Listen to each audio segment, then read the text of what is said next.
stomping grounds, Beaver Stadium, rooted in tradition. That beauty is getting set for its 61st season. On the 31st of October, Lions feast in it, opponents fear it. When you step foot in this beast of a venue, you best call every superhero around, because tonight marks a top-level mission with no time to carve. It will look different. It will feel different. It will sound different, but the stakes remain the same. There's no time for tricks, because we're in for a treat. Buckle up. It's time for a spooky Saturday in the 814. I'm telling you, man, when you said Ohio State, Penn State, and Happy Valley, I mean, that just gets my blood going. Keeps going inside the 10. I'll give you my all. Intercepted over the middle.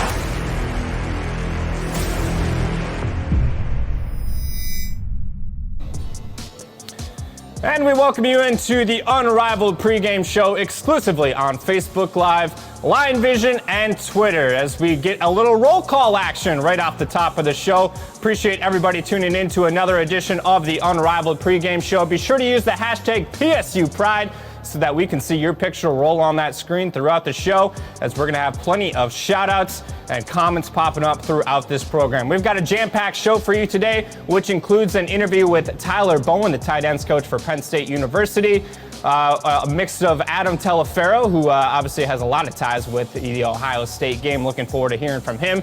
And as always, Steve Jones. But let's get a little hashtag PSU Pride roll call in here. See the my dog down in the left corner again.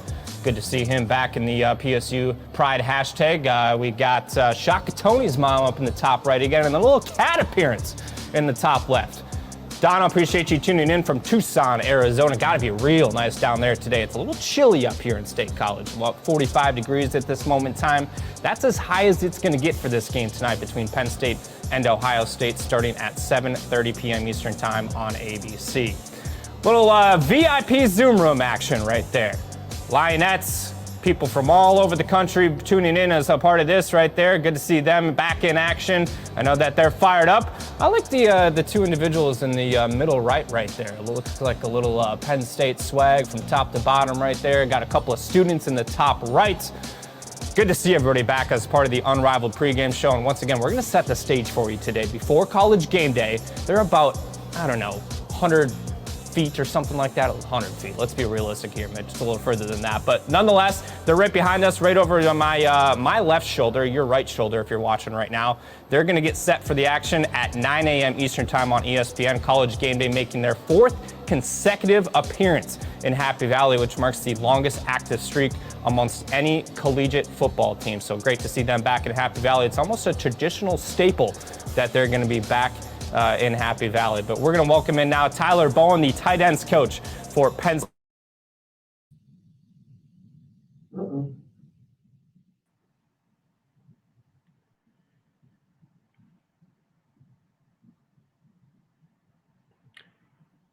And we welcome in Tyler Bowen. Tyler, great to have you with us. Thank you for having me, Steve. Good morning. All right, good morning to you. When you sit back and you look at a week, and obviously I've been there so many times, where you have to make those adjustments on Sunday. How important is that time as a transition time? For like, look, this is what we did right. This is what didn't go well. Now let's get to work on something else. How important is that transition?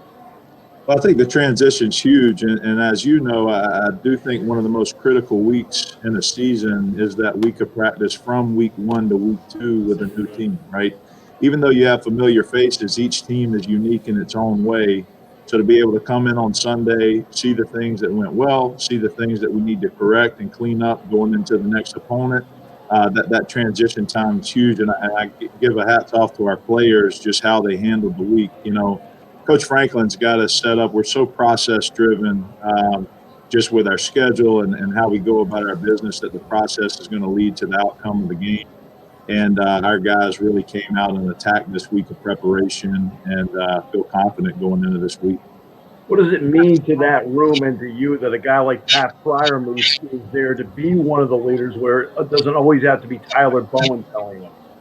Oh, it's huge. And I've really seen him grow really over the last year and a half, but even more importantly, this offseason in that leadership role, coming in, second time being elected a captain by the team, by the staff, and just watching him kind of grow in a role in our room. But more importantly, that role on our team, watching him pull guys aside and coach guys up on fine details, things that maybe he's learned along the way. Maybe he can explain something different than a coach is explaining and get the same message across. And obviously he's got the game experience to know what it's going to take to perform at a high level. So just to have him around and watch him grow, not only as a player himself, I think it's really a mark to him of just how he comes out every week, even though he's got a lot of accolades and accomplishments every week. I mean, the guy really puts in the work. He's got a real lunch pail approach to the game, comes in, punches the clock, and gets a little bit better himself each week. And he's doing a great job of pulling others along with him. Back to your original question. So it's been really huge, and it's been fun to watch him grow in that area this offseason. Tebow, Gerber back on the broadcast here. Coach Franklin preaches adversity and dealing with it all the time. We're dealing with some audio adversity this morning, so good to hear from you. But Steve, thanks for the pitch in. But Tebow, I want to take a couple steps backward from what Steve was talking about. This will be the first time that you guys are going to step foot in Beaver Stadium this year for a game. So let's backpedal a little bit. How's it feel to wake up on game day knowing that you're going to get to step foot in Beaver Stadium again? Oh, it feels great. We talk about all the time, this is our home. It's about defending our home, defending our campus, and to be back in that stadium, a stadium full of so much history. And, I really do feel when I walk on that field today that echo of the crowd's going to be with us. It's an atmosphere that obviously can't be matched. This is a very different type of year, but it's still our home. And when we step into that stadium, there's certainly a different feel than anywhere else we play. Now, based off of that, how have you kind of talked to your tight end room about the fact that, hey, it's not going to be the traditional Penn State wideout. You guys got the experience last week at Indiana playing in front of a limited capacity crowd, but how have you preached you can't play to that side of things? You have to bring your own juice, as you guys have alluded to every single week. Yeah, I think it's always important, Mitch, to bring your own energy. They've done a good job with that. We've really practiced and worked on that and prepared them for it throughout this entire camp and this offseason, just knowing this is going to be a much different type of season from an energy standpoint. So they know they have to bring their own energy. But I really do feel in the tight end room that when we hit the field, it's still 120 yards long. There's two end zones at the end that are each 10 yards, and it's 53 1/3 wide. And I really do feel that those guys embrace that and feel that way. We're going to step out on the football field. We know it's a game day. We know we've got a good opponent across from us every week, and we're going to embrace that challenge. And, I think with that, they understand the importance of the game. They understand that all of our games are nationally televised, and I don't think there's an issue of energy whatsoever when they hit that field, that they're always ready to go and ready to perform. So that's been the message all week, that, hey, it's still a football game. The dimensions are the same. The stakes are always high, and they're going to go out and embrace that and bring their own energy and be ready to perform. Now, speaking of national television, College Game Day is back on campus for the 4th consecutive year, which marks the longest active streak in college football. Do you sit down after this, and will you tune into College Game Day? I've always been curious about that.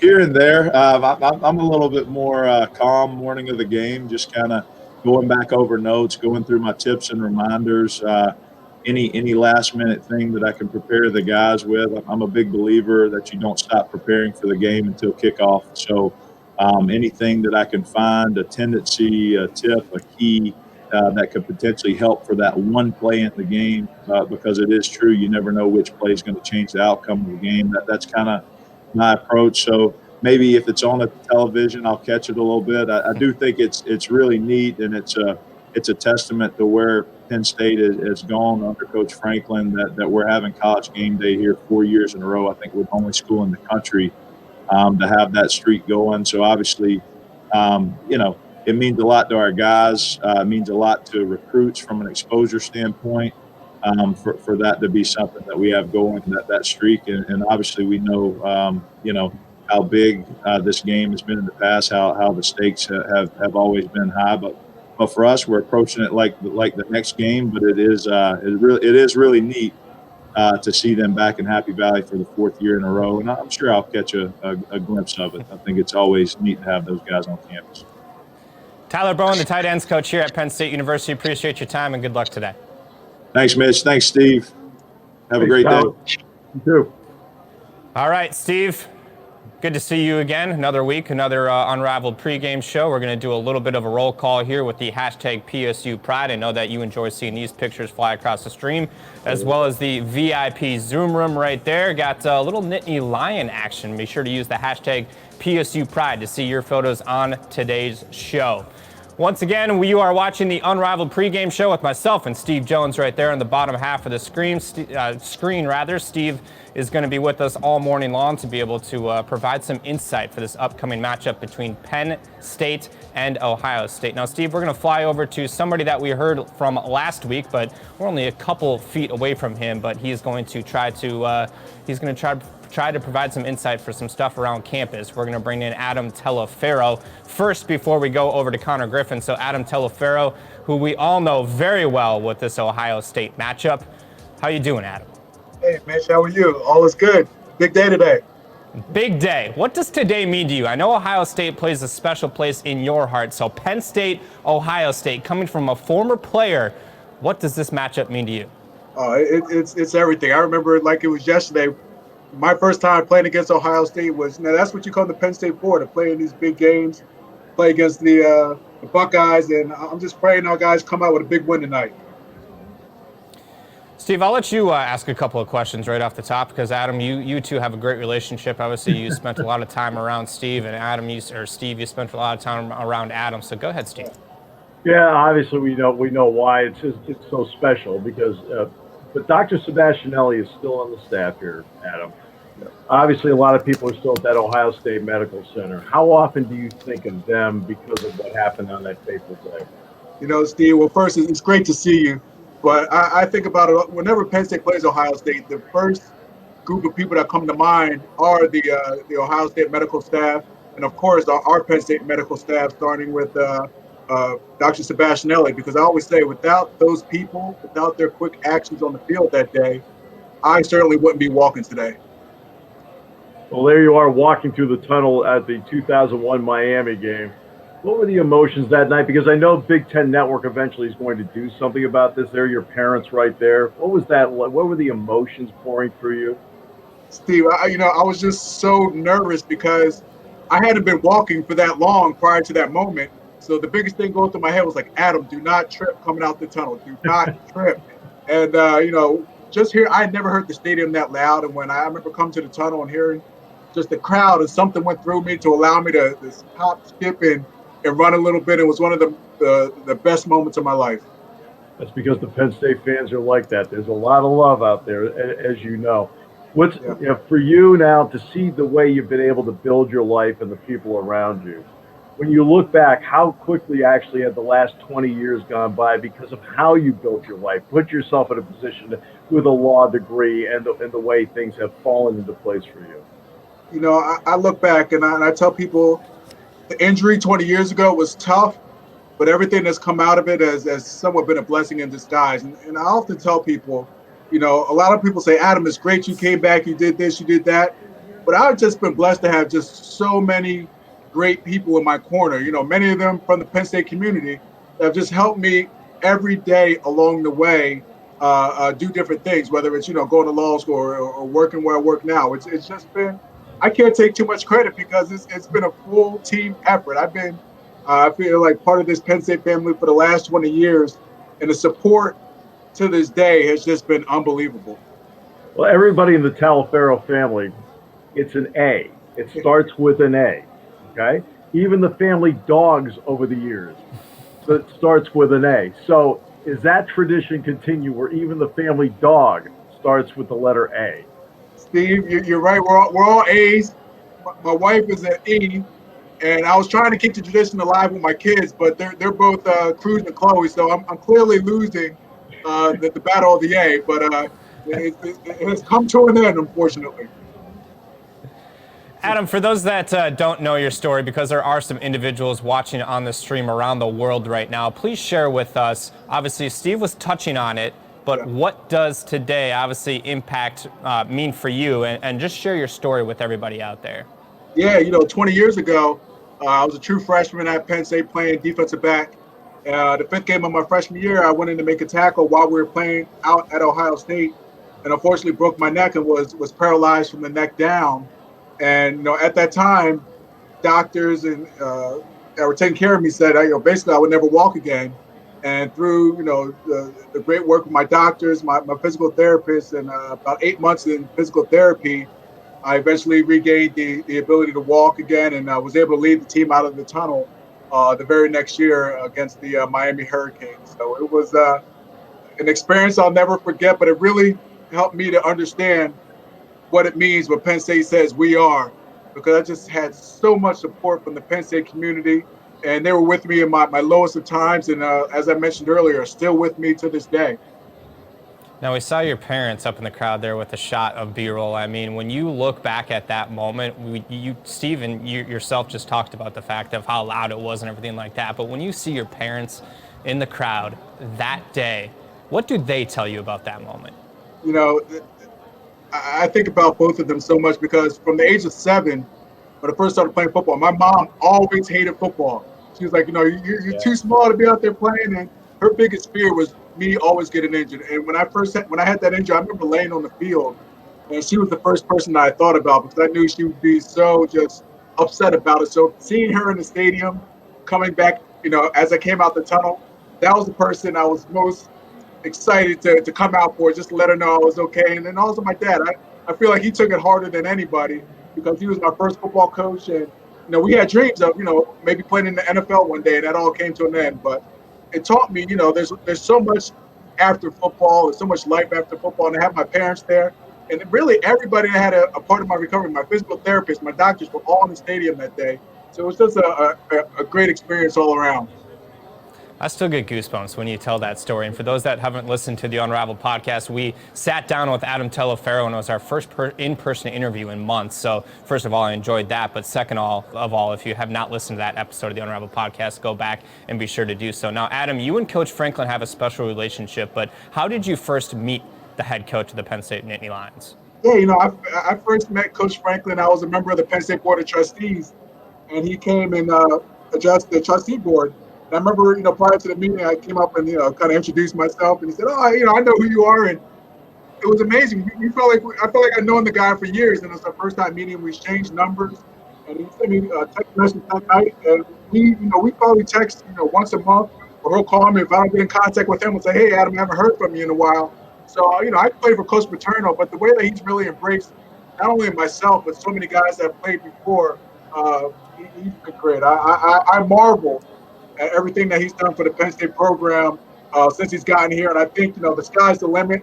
I think tonight's going to be a big win for our guys tonight. So I'm really excited about it. All right, now speaking of tonight, you are an inspirational, motivational speaker yourself. So give Steve and I a little pep talk as if we're about to run out of that tunnel and go take on the third-ranked Ohio State Buckeyes. I tell the guys, I say, this is the game tonight where everybody is rooting against the Nittany Lions. No one thinks we can win tonight. And I have my sweatshirt on here, and it simply says, Penn State versus everybody. We're going to be against everybody tonight, one for all for one.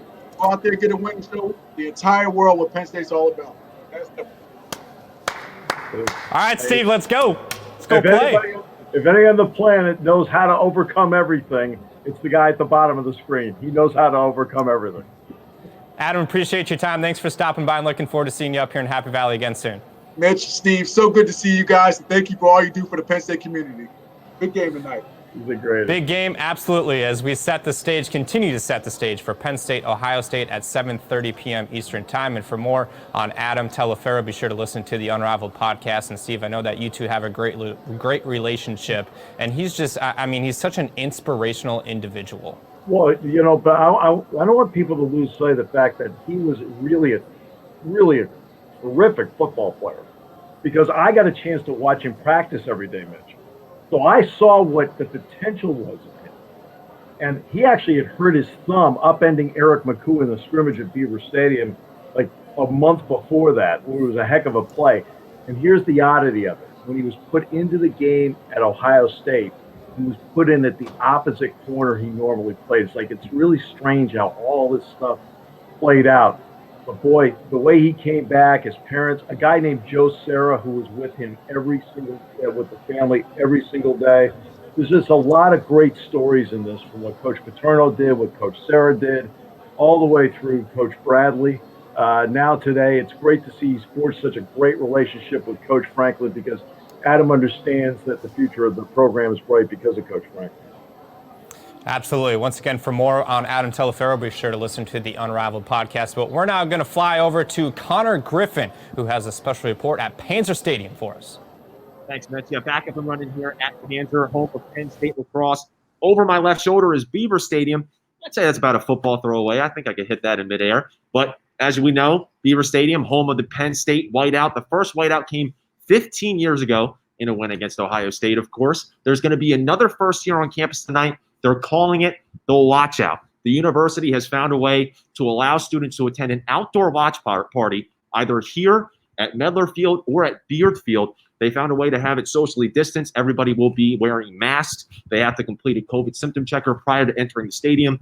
And, of course, everybody will be abiding by the rules that Penn State has established, both for the university, Governor Wolf, his regulations on outdoor public events. It's going to be tons of fun. They're going to be able to lay out. They're going to be able to be on the turf, in the stands, watching the game on the big screen.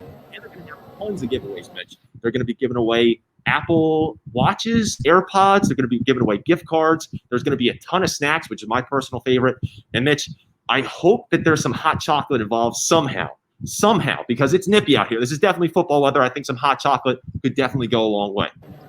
I mean, I'm not a big hot chocolate guy myself, but that does sound good on, like, I know, a nice 40-degree day or something like that. And I'm kind of baffled and taken aback that you think I can throw a football right across the street to you that far. Yeah, you got it. What did you say? It was 100 feet? I think you got it. You could definitely do that. Connor Griffin, appreciate your time. Thanks for the insight, and looking forward to seeing how that event turns out down the road as well. Panzer Stadium. You're looking at the VIP Zoom room as they continue to join us all broadcast long on the Unrivaled podcast, or the Unrivaled Pregame Show, rather. We've been talking about the Unrivaled podcast all morning with Adam Telefaro. If you did miss that conversation with him, be sure to go back and listen to that. But for now, we're going to go to Chris Fowler, who I had the opportunity to sit down with earlier this week and just pick his brain about what this non-traditional Penn State whiteout is going to be like. Chris Fowler, our latest guest on the Unrivaled podcast, as the Nittany Lions get set to take on the Ohio State Buckeyes this Saturday inside Beaver Stadium at 7:30 p.m. Eastern Time. Chris, first off, I appreciate you taking the time to join us today. I know your schedule is hectic, but bring us up to speed with what it is like broadcasting a game in the year 2020. Be flexible, be adaptable, right? Just like the rest of the world and just like the rest of college football. It feels different. It feels weird. We've had different experiences where we're in the South, where they have partial crowds, and sometimes 20,000 can actually feel pretty loud and raucous. Had our Big Ten debut last week in frigid Minneapolis with friends and family huddled together. That was different. What I've noticed, though, is the on-field intensity hasn't changed at all, and that mirrors what I see in other sports, whether it's the World Series or the NBA playoffs or NHL. I covered the U.S. Open tennis, empty stadiums in New York, but the intensity on the court was just the same. And the players are finding ways to kind of create their own energy, whether that's internally or from the bench. See, I don't see a real different product on the field. We can get into specific little differences I do see, but the atmosphere obviously is different every week. And I'm telling you, man, when you said Ohio State, Penn State, and Happy Valley, I mean, that just gets my blood going. And then I remember, it won't be the whiteout scene. And I think this game Saturday night will be the biggest gap between what should be and what is in 2020, because the whiteout is my favorite annual scene in college football. And obviously, we'll try to find ways, not to trick the viewer, but to make them remember what it's like in a normal whiteout. But then the reality is Ohio State won't have all that to deal with, and our viewers won't be able to enjoy those beautiful aerial shots of the whited out stadium.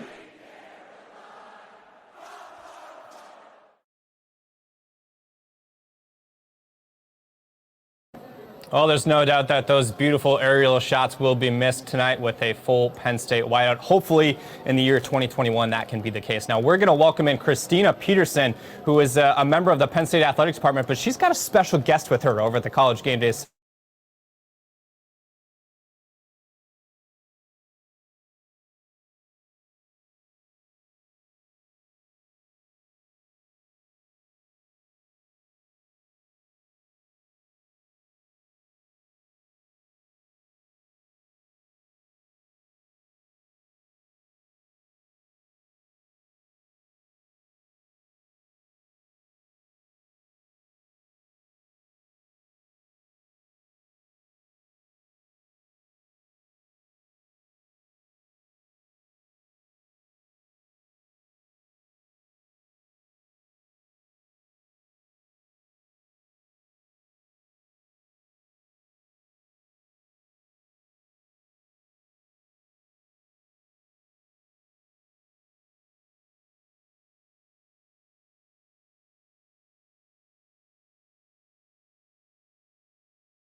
Going to look like, because not often do we get a Saturday and a Halloween, which is pretty awesome, and we're just happy to be back in Happy Valley no matter what it looks like. Well, Maria, great to see you again, to say the least, and I know that it's obviously a tremendous opportunity for you guys to be back in Happy Valley, as you just alluded to, but when it comes to this year's show, I know that you're still getting your roots underneath you with everything that you're doing with the NBA. However, how's it feel to be back in Beaver Stadium? Honestly, it feels like coming home. That's what I keep telling everyone. Let me take the mask off. That's what I keep telling everyone, because honestly, it was my first year doing NBA, and that was great, and I learned a lot, but my family's here. Like, it's Reese and Dez and David, and Kirk, and these guys who have been here since Thursday setting up. We get to travel together. We get to go through seasons together, and it's good to be back with your family. And then obviously the college football family is an extension of that. So it's Coach Franklin, it's these teams, it's these stadiums that you get to know every single season. Maria, can you give us another look at the set? I think our viewers were really enjoying that. Did they? Okay. Okay. A couple tidbits of information. Maybe what your favorite part of the set is. It's always the carved Who carves the pumpkins? Can you guys tell me who carves the pumpkins? What's up? Who carves the pumpkins? We ordered them from a guy. I can't remember his name, honestly, but he does a lot of great work. I think we've used him for a few years now. Listen, he's awesome. You guys want to see? You're going to see these a lot. How cool is that? Those are sweet. So yeah, this is right over here is the Bears set. So you usually see him. You hear the Bears board, his big board coming on. We've even got College Game Day pumpkins. And these are the Bears pretty close to the set. Yeah, he is. So they can really see him and talk to him. So even though he's mic'd up and everything, but they can literally look at him and talk to him. And that's his camera. I don't think the viewer necessarily knows that, so that's cool. Yeah. See how close that is? That's interesting. Can you take it behind the set at all? Yes. So you can see everyone has their own seat. We even have heated blankets back here because we're sensitive and we need them. And just everyone has their own spot. Obviously, the desk has been extended for COVID protocols, but it's a little bit big. And our guy, Kirk, just stepped on. All right. Can we go say hi to Kirk real quick, and then we'll wrap My buddy this thing must up? have a hit, so let me get out the way. He's got 90 seconds before he goes on. Maria, appreciate you joining us on the Unrivaled Pregame Show. It's good to see you again back on College Game Day. And I know that your conversation with head coach James Franklin will be elite today. Well, thanks for having me. Looking forward to the show and the game tonight. You guys are great. Appreciate it. Thanks, Maria. That's Maria Taylor of ESPN's College Game Day joining us live from pretty much just over my shoulder on the College Game Day set, as once again that show is going to get started at 9 a.m. Eastern time on ESPN. Steve, I mean, I've always been a huge fan of College Game Day. I want to be Reese Davis up on that stage one day, so when we're doing this down the road, I hope that we can do the same thing back and forth on the College Game Day set. You have all the tools to get there, okay? But Reese isn't ready to relinquish it just yet. But it's a great show because what they do is for 3 hours, They keep all of us in touch with the wide range of college football. They also do a great job that when they get on a campus like Penn State, of having everyone understand what makes this place in particular special. They do a great job with that. And James Franklin, of course, does a great job when he gets on set or on Zoom with them of telling them exactly what makes this place special. So that's what the value of having game day here 4 consecutive years is really special, but it also tells you where Penn State is on the national landscape. It's going to be strange, that's for sure, with no crowd behind them on the hub lawn or somewhere like that on campus. Now, we're going to give away our virtual tailgate of the game winner from the Nittany Lion Club, brought to you by Wise, the official supermarket of Penn State Athletics. Let's go best mask first, actually, I'm being told. So instead of the virtual tailgate, we're going to go best mask. These are the virtual tailgate, I'm sorry. So these are the winners of the virtual tailgate. Best mask, Shayna Kirshner. Look at that mask right there. We are Penn State football. It's game day. # we are. I love that mask. I might have to get myself one of those, to say the least. All right, let's go best we are chant from last week. Ruth Irwin. Best we are chant. I wish that we could hear him. However, I know that she probably brought it from across the country. So we could probably hear her from her living room, anywhere across the country. Now we're going to go best fan cave to wrap this thing up. Best fan cave. Look at that. Ooh, a little twisted tee, a firefighter hat. I like the field goal post. I'm assuming that's a cooler or something like that, Steve? It has to be. I mean, but that's really cool. The whole thing all the way through. You know, I'm a little bit concerned about the lean. A little concerned about the lean. Best mask right there. That's the winner from our virtual tailgate of the game, brought to you by Wise Market. Best we are chant, Ruth Irwin. Shout out to you for joining the best we are chant. And then the best fan cave, the PSU fireman. Those are the virtual tailgate winners of the week. Now, next week, we're looking for the best team spirit winner.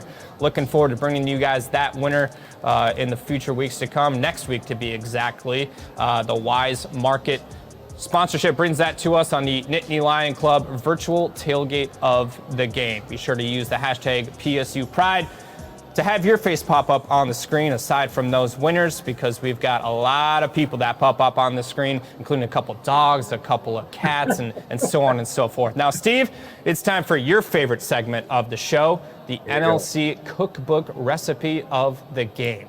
I'm excited for this one right here. The Penn State Fanfare, the official Nittany Lion Club tailgate cookbook. Let's get to our NLC Cookbook recipe of the week. Steve, what do you think it is this week? Oh, boy. See, we went breakfast last week. We got to go something like late in the day, some dinner this week. Right? Something big, because last week, you know, being an earlier game, that we went breakfast. Well, bad news for you. We're sticking with breakfast this week. So 2 breakfast recipes in a row. Pre-game breakfast burrito, courtesy of Christine and Philip Junker.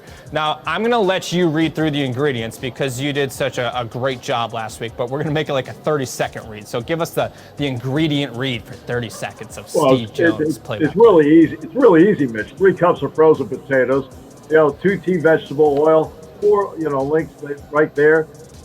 2 tablespoons of butter, 8 eggs beaten, flour, tortillas, 2 cups of shredded Mexican blend cheese, and you put it all together, you have yourself a pregame burrito. Isn't that great? Oh, love it. Amazing. Oh, there we go. Now that just screams, let's wake up and get to a football game.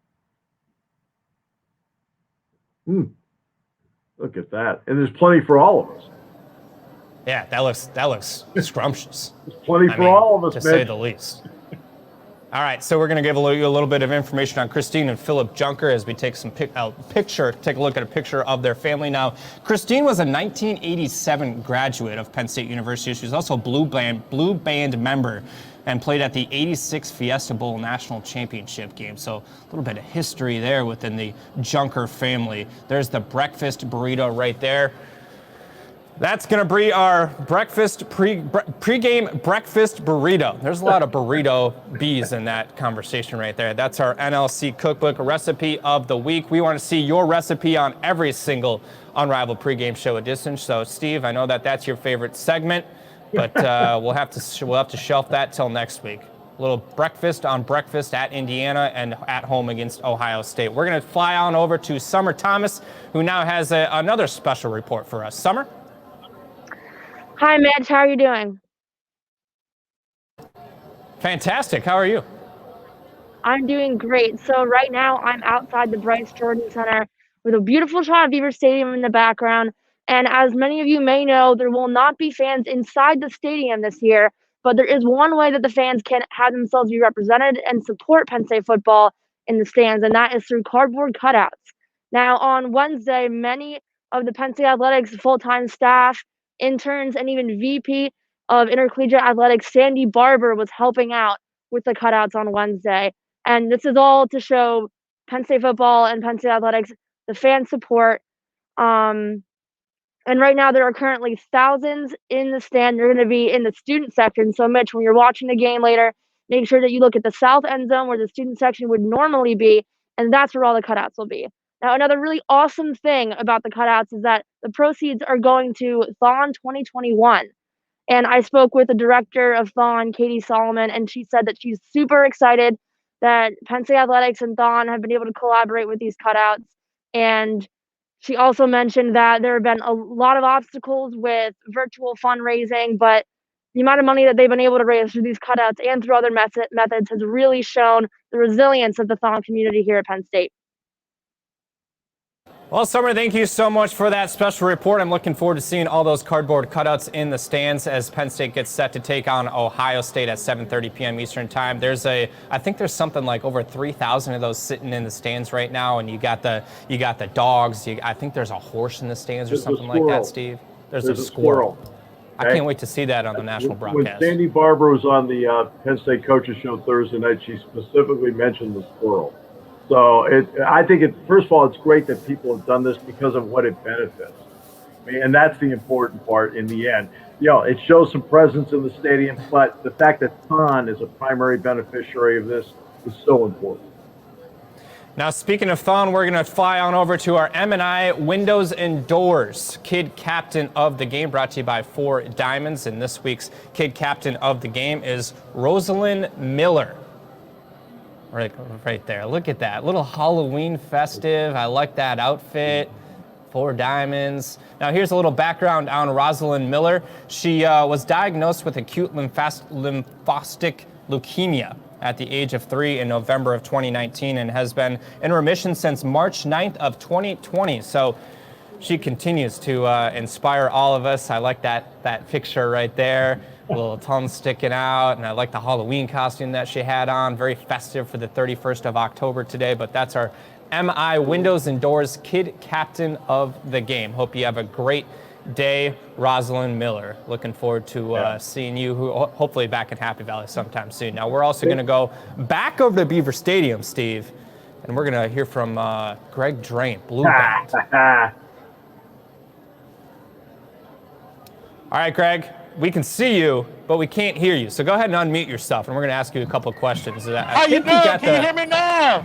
Oh, we can hear you now, baby. How you doing? We're good. We're here trying to get Beaver Stadium in normal fashion. I know there's not many fans here, but we do have the band here, so we're enjoying ourselves right now.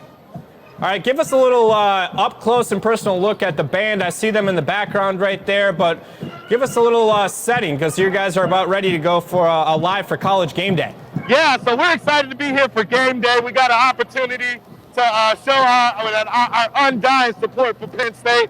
Our students are here. We got up early this morning and to come out here and represent ourselves nationally on TV and let them know that the Penn State spirit and the Beaver Stadium spirit is still here.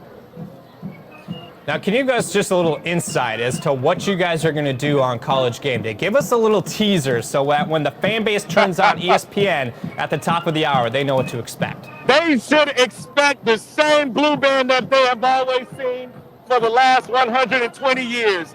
We're going to give our energy on College Game Day, do some of our Penn State favorites, some of our band favorites, and we just want to make sure that everybody gets a taste of home from wherever they're at today. Now, Steve, you've been around Greg Drain and the Blue Band for years. What makes them elite amongst other bands in the country? the sound, the precision, and the passion, right? And they bring out the incredible emotion of every Penn State fan just for the first note they play, and it's really incredible. I mean, Greg, I got to ask you though, what was the emotion like to go back into Beaver Stadium today? Oh man, the students are so excited. We're all excited. Of course, it feels a little eerie not having 107,000 of our best friends here with us, but we do have them represented on the cardboard cutout, so it's been really cool seeing some of our friends on these cutouts and things like that. So we're just making the best of our situation and making sure that we continue to represent Penn State the best way we can. You do every time, Greg. At first note you play, every Penn Stater swells with pride the second you guys play. I do every time. This is my 19th year here with the Blue Band, and every time that first note is played, I swell with pride as well. So I totally understand, and we hope to be able to provide this for our fans as soon as possible. Absolutely. You're the best, man. I'll tell you, Mitch, they've done a great job over the years of handing the baton to one after the other. Greg is the latest and has done so much with it. Look at those guys inside Haluva Hall, getting ready with James. I mean, it's just the coolest thing going. Greg, before we let you go, I want a little behind-the-scenes look. If you can walk us through some of the band members, it looks like you're amongst some of the cutouts as well, but give us a little behind-the-scenes look. So here you go. Some of our students were here. You can see them with the mask on. We got bell covers on all of our instruments. Each instrument is covered with a bell, and we're still able to play. We got socially distanced in the stands. That's been a little bit different, but we are still excited to be here. Greg Drain, appreciate your time. Looking forward to seeing what you guys do at the top of the hour on College Game Day. All right, looking forward to seeing you. We are! Yeah. Steve, it's kind of like he's almost like a hurricane reporter, but you got the band right there. I love that aspect of it. Greg, appreciate your time on the Unrivaled Pregame Show. Now we're going to go just outside of Beaver Stadium to Gabrielle, who has another special report for us. Hi, Mitch. Hope you guys are staying warm. You guys are both inside, but I'm outside of Beaver Stadium, just outside of Gate A, home of Nittanyville, Penn State student section. There's a chill in the air. I can hear the Blue Band practicing all morning. It's really starting to feel like a football Saturday here at State College. The only thing we're missing is the dozens of tents filled with students waiting to pile in the stadium, and that's what Nittanyville's all about. But this year, we're doing things a little differently. So this past week, Nittanyville organized, planned, and executed their very first ever banner contest. These banners were set to be hung at the south end zone this upcoming game. On Wednesday, members, executives, cheerleaders, and even the Nittany Lion hopped on a giant Zoom call for the big reveal. Now, members had full creative freedom over their banners, creating anything from James Franklin to Sean Clifford, and the winning banner featuring Jonathan Sutherland. And guess what his theme is? I couldn't have thought of this. Southern Island. The creativity is off the charts here at Penn State. We're really making up for the fact that we can't be here in person. There's been a lot of excitement leading up to the reveal because just last year, Penn State student section was named Student Section of the Year, and that's a lot of pressure to live up to.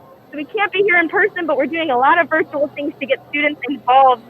So to get involved, if you guys are interested at home, be sure to check out any of the Nittanyville social medias. You can find them on Instagram, Twitter, or the official website. Back to you, Mitch. Gabriella, now I know that Chris Fowler and Kirk Herbstreit rave about the student section at Penn State University, and they talk about it's the best student section in all of the land, and they say it every single year during the Penn State whiteout. I know that they're going to miss it this Saturday, but if you were allowed to put a sign up yourself, what would you paint on that sign? Oh my gosh, that's a great question. I mean, I would probably do something about the whiteout. I know not everyone can be here to wear their white, but I'm hoping everybody at home wearing it. I'm not so creative when it comes to that kind of stuff. I'll leave it to the banner makers that did it this year. Make sure that you guys check it out, though, live whenever you're tuning into the game. They will be on the south end zone. Really excited to check them out as myself. Gabriella, appreciate your time as you get one more look at the Southern Island. I like that for Jonathan Sutherland. That was the winner of the sign contest, and looking forward to seeing those inside Beaver Stadium, as I know they are on the broadcast as well. Let's take another look at the hashtag PSU Pride. Couple of babies in there, Steve. They're up nice and early, no doubt about that. Little cat, I mean, you got them all. Yeah, they're all in there, but I should point out that Tyler Bowen has a 3.5-month-old. We had him on at the beginning of the show, and Tyler told us in no uncertain terms that baby Bowen was up a lot last night. So. That's no fun. No fun. I know that Jenny, his wife, was probably the one that had to take the brunt of that work, and she's probably watching right now. So shout out to you, Jenny. Now, let's take a live look inside Beaver Stadium right now as you see a couple of cheerleaders getting ready for College Game Day, as once again that's going to tip off at the top of the hour over on ESPN. So hopefully this is your second screen broadcast right now as you get set clicking through those channels on a beautiful Saturday morning. The clouds are starting to roll out of town. The sun's starting to come in. It is a bit of a chilly day, but nothing that fall in Happy Valley isn't like. The 31st of October as you get a look at the VIP Zoom room. They've been with us all morning, Steve, and it's great to see them. The Nittany Lion looks like a cardboard cutout type of deal up in the top left there. There's the Nittany Lion live, in fact. He's getting ready for College Game Day. I know that he's hype when it comes to College Game Day. The 4th consecutive year that the premier pregame show is in town, marking the longest active streak in the country. Now, we're going to get to our Utz Trivia Question. And, Steve, I promised you that on Wednesday during the PSECU game preview that we were going to try to deliver something a little bit tougher. So let's see if we were able to do that. What year did Penn State enter the Big Ten Conference?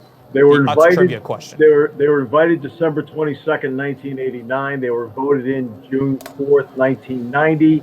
Began competition with volleyball being first and football in 1993. I mean, stump the Schwab. There you have it. The Utz Trivia Question. There goes our fun trying to stump the Schwab right there. Stump the Steve. That's not going to work. We're going to have to try to do that down the road. I mean, the Utz Trivia Question, we will never get past you, Steve. As long as you provide me with Utz products, I'll do anything. Nice plug right there. Nice plug. All right, so be sure to go to our social media pages for all of the Utz Trivia Questions. To be sure to have yourself a Stump the Steve moment to see if you can stump some family members, friends, whatever it is. So that's one of the answers for the trivia questions, but there's plenty more out there. So be sure to go visit those on the social media channels. Now we're going to talk about Jesse Arnell, Steve, who I know that you had a great relationship with, and he tragically passed away earlier this week. Talk about somebody who meant so much to a university over the course of a lifetime. I mean, Jesse Arnell was an outstanding football player. A lot of people forget that 1954 Penn State basketball team that made it to the Final Four in 1954, Jack Sherry, Bob Hoffman, they all played football as well. And you see Jesse there wearing his 89 for football, where he was an outstanding football player. Basketball-wise, he's now the 3rd all-time leading scorer, but that means a lot of times in the recent years we've talked about him because Taylor Battle eventually passed him. Lamar Stevens eventually passed him. He was a great player in an era where there was no three-point shot, an incredible rebounder as well. But then what he did with his life after Penn State, he used that Penn State degree to go out and become an attorney, get on the board of trustees. His influence for decades at this university and as a representative of this university is rarely duplicated in the history of this place. And Jesse Arnell, not just special on the floor and on the field, but also what he meant to this university off the field and what it meant to the leadership of this university. He was a leader in every way.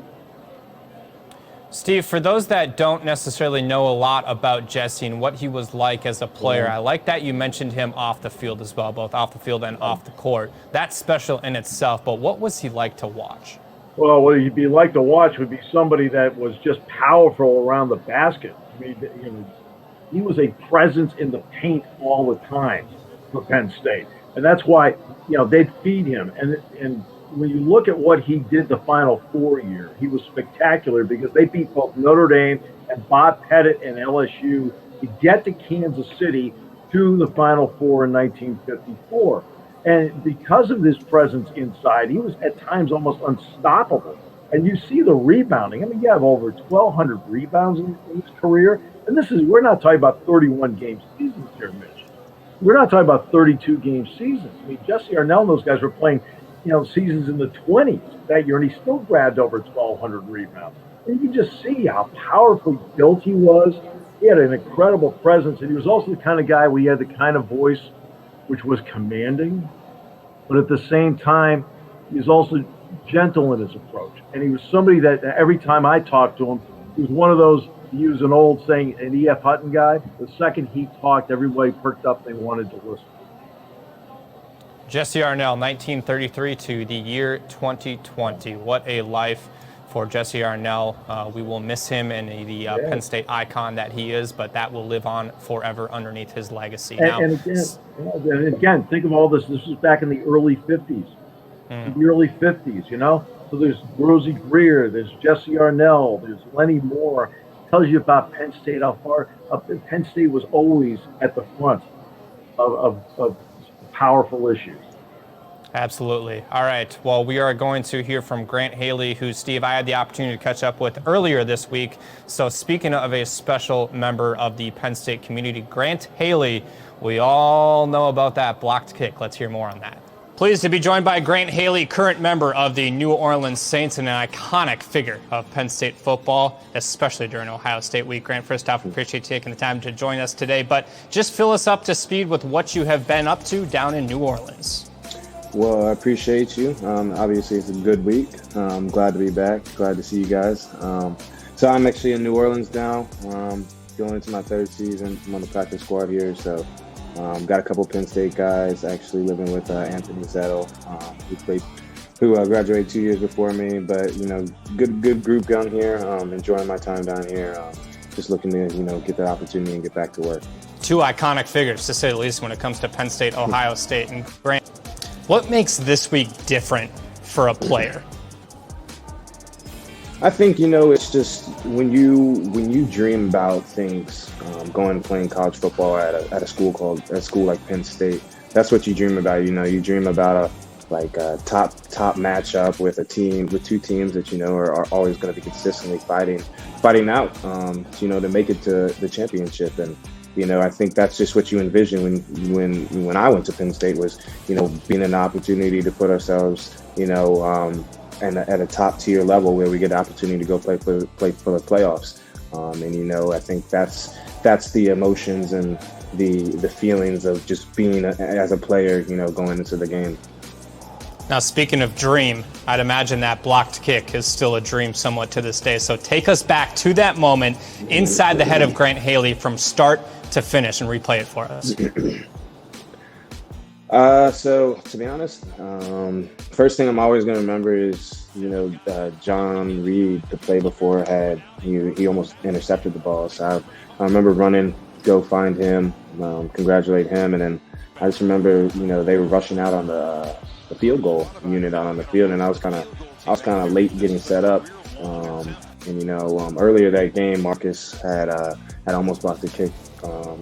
And he had gone to Coach Huff, and we had talked about, what's the best angle of departure for him to, get through to get to the block point. And, he did, just as much as me. A lot of people say, that, my part was more important, but, if he doesn't get the block, if the D linemen don't get the penetration up front, then, we don't have that opportunity. And then, just, by crazy circumstances, grace of God, it just kind of bounced, took 2 hops maybe, I don't know, and it just kind of landed in my hand. And after that, it's kind of blacked out.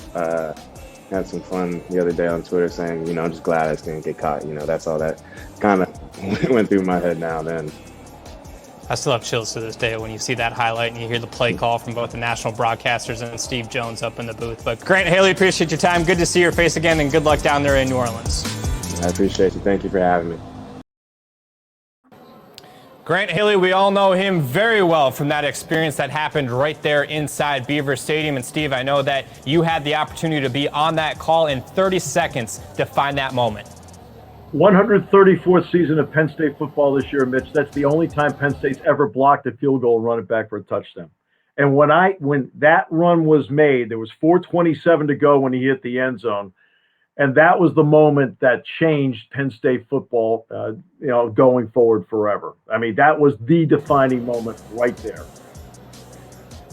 No doubt about that. That was one of the most electric moments in Beaver Stadium history. Now, speaking of electric, you're looking live at Beaver Stadium as College Game Day is about to get set at the top of the hour, 9 a.m. Eastern, ESPN. And tonight, it's the biggest stage in college football, 7:30 p.m. Eastern time on ABC.